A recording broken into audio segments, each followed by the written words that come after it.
Court adjourns Malami son's alleged terrorism trial to March 10. On the foreign scene, no to war, Spanish Prime Minister tells Trump. In sports, friendly Cameroon coach explains defeat to Super Falcons.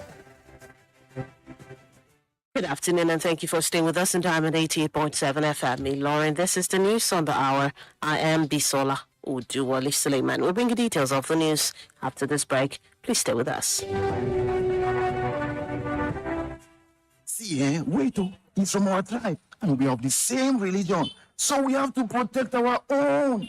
Our tribe isn't corrupt. I beg you, leave now our Peking. Wait, stop and think. Do you realize that the impact of corruption and careless decisions by that clansman or family member of yours doesn't know tribalism or nepotism? Let's hold everyone accountable for a better society and country. If you see something, say something to the right authorities. This message is reaching you from Diamond 88.7 FM, Eloy.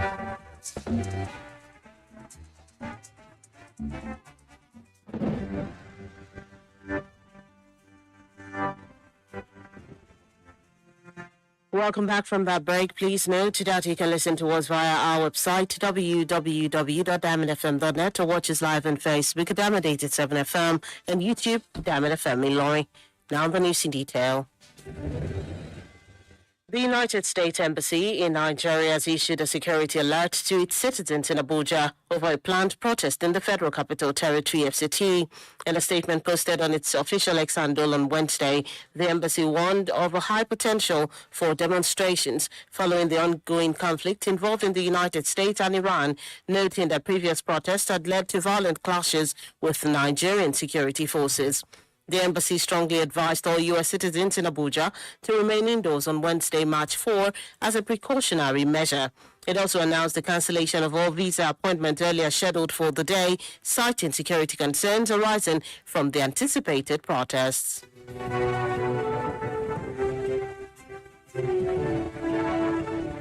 The Kwara State High Court has adjourned the rape case involving People's Democratic Party PDP chieftain Musbau Eshirogujo to April 21, 2026. The adjournment was announced during proceedings on Wednesday following an amendment to the charge filed by the prosecution. Counsel informed the court that the amended charge had been served on the defendant. In response, the counsel of the defendant said he was still reviewing the amendment and requested more time to study the changes in the case before taking his plea. Ruling on the application, Justice Funsho Lawal granted the request and adjourned the matter to April 21, 2026 for further proceedings. Still in the news, the Federal High Court in Abuja has adjourned the alleged terrorism trial of former Attorney General of the Federation, Abubakar Malami, and his son, Abdulaziz, to March 10, 2026. The matter was postponed on Tuesday following a request by the Director of Public Prosecutions of the Federation, Mr. Rotimi Oyedepo, who sought more time to review the case file. Oyedepo told the court that the case was recently transferred from the Department of State Services, DSS, to the Department of Public Prosecutions, making it necessary for the prosecution to properly study the facts before proceeding. Counsel to the defendant, Mr. Adedayo Adedeji, did not oppose the application but urged the court to strike out the case if the prosecution fails to commence trial on the next adjourned date, citing alleged lack of diligent prosecution. In her ruling, Justice Joyce Abdulmalik granted the adjournment and fixed to March 10 for the trial. She directed the prosecution to ensure it opens its case on the scheduled date. And ahead of the 2026 governorship election in Ekiti State, the Independent National Electoral Commission (INEC) has cautioned journalists against misinformation, disinformation, and sensational reporting, warning that such parties practice erode public trust and undermine electoral integrity. The resident electoral commissioner in the state, Dr. Buni Omoshedi, gave the warning while hosting members of the Nigerian Union of Journalists (NUJ) Ekiti State Council. Dr. Omoshedi stressed that democracy cannot thrive without a responsible media, noting that credible and accurate information is essential for citizens to make informed decisions. He commended the NUJ for promoting responsible journalism, political awareness, and civic engagement, adding that the union plays a vital role in shaping public perception, strengthening transparency, and encouraging peaceful participation in elections.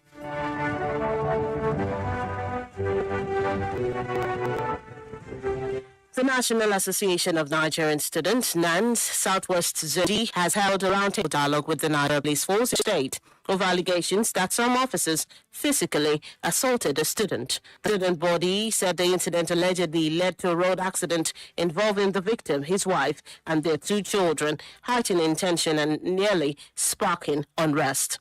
In a statement, the coordinator of NANS Southwest Zone D, Comrade Adeyemo Josiah Kayode, disclosed that while it was an official assignment in Abuja, it directed the Assistant General Secretary, Comrade Abubakar Musafiu, to promptly intervene.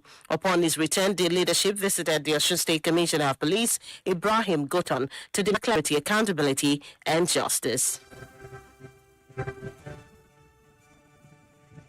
Senate President Abubakar Gosaraki has given attempts to thousands of households across our state to support residents at the commencement of this year's Ramadan fast. According to his press officer on local matters, the outreach was aimed at cushioning the effects of economic hardship and ensuring families have adequate food during the holy months.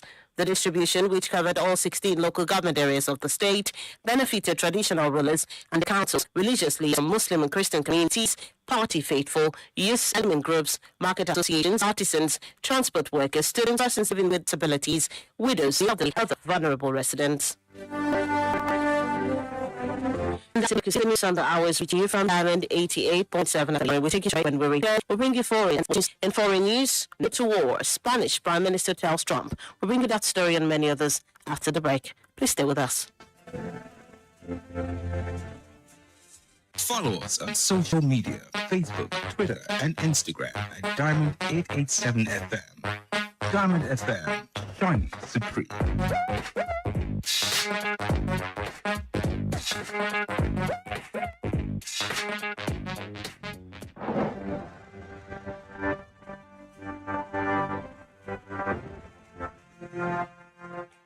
Welcome back from that break. You're still tuned and are listening to the news on the hour, reaching you from Diamond 88.7 FM in Lauren. Before that break, we brought you local stories. Now we move on to the foreign scene.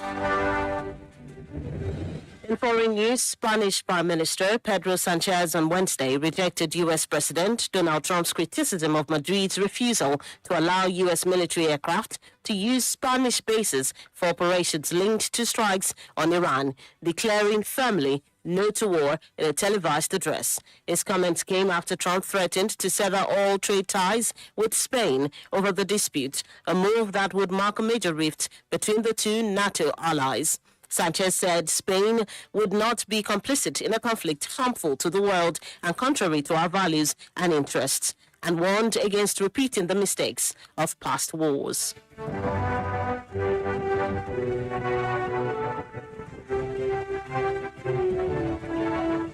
Moving into the world of sports, head coach of the indomitable Lionesses, Mike Ndumo, has attributed his team's 3-1 defeat to the Super Falcons to their inability to control the game. Cameroon fell to the African champions in a pre-2026 Women's Africa Cup of Nations friendly at the Military Stadium, Yaoundé, on Tuesday. Christine handed the host an early lead, but Nigeria responded strongly with goals from Chiwendu Ihezwa, Bisola Babajide, and Michelle Alozie to seal an emphatic comeback victory. Reacting after the match, Ndumu admitted his side allowed Nigeria to dominate proceedings. And that's it in the world of sport. With that, we've come to the end of the news on the hour for today. But before we go, here is a recap of the major highlights. U.S. Embassy issues security alerts over planned protest in Abuja. Kwara Court adjourns PDP chieftain's rape case to April 21. Court adjourns Malami son's alleged terrorism trial to March 10. On the foreign scene, no to war, Spanish Prime Minister tells Trump. And in sports news, friendly Cameroon coach explains defeat to Super Falcons. Those are the major headlines as brought to you this afternoon. Before we wrap up the news, we'll take a look at our Today in History segment. Did you know that on this day in the year 1864, Herbert Macaulay, regarded as the father of Nigerian nationalism, was born in Lagos? Now you know. For news news coverage or information about happenings around you, kindly contact the Diamond FM newsroom number on 091 606 27526, 091 606 27526. Join us at 3 p.m. for the news flashing at 5 p.m. for the news across the world for a comprehensive bulletin. The news on the hour was edited by Adeyemi Adewale. I am Bisola Oduwole Suliemen. Thank you for listening to your shining Supreme station. Join us at 5 p.m. for the news across the world for a comprehensive bulletin. Don't forget to also keep up to date with us via all our social media platforms at Diamond 87 FM on Instagram and Facebook, and at Diamond FM Ilorin on YouTube. Our website, www.diamondfm.net. The news in Yoruba is coming up shortly. Please stay with us.